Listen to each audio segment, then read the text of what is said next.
আমি কখনো তোমাকে স্বার্থের জন্য ভালোবাসি, তবে হ্যাঁ, তোমাকে কাছে পাওয়ার বড্ড লোভ ছিল। কিন্তু আমি কখনো বুঝতে পারিনি যে তুমি মানুষটা এতটা দামি। আর দামি জিনিস সবার হয় না। ভুলটা আমার চোখেরই ছিল। কেন যে এত বড় দামি জিনিস আমার চোখ গেল।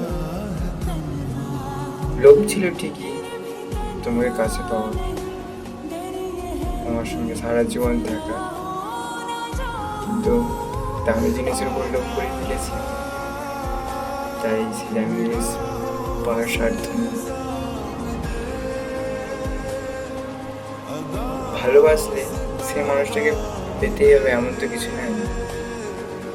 তোমাকে লোভ করেছি বলে তোমাকে পেতেই হবে। তুমি আমার কাছে না থেকেও খুব কাছের এক মানুষের সারা জীবন থাকবে। ভালোবেসে যেমন প্রথম দিনের মতো, ঠিক শেষের দিন অবধিও ভালোবাসবো, কিন্তু প্রথম দিনের মতো না, প্রথম দিনের থেকে আরো বেশি। কারণ প্রথম দিনে তোমাকে ভালোবেসেছিলাম, তো থাকতে থাকতে তোমার মায়ায় পড়েছি। তাই সেই মায়া আমি কখনোই ভুলবো না। সেই ভালোবাসা, সেই মায়া, সেই চোখের টান আমি আমার জীবনের শেষ অবধি মনে রাখবো, মনের মধ্যে তোমায় আগলে রাখবো।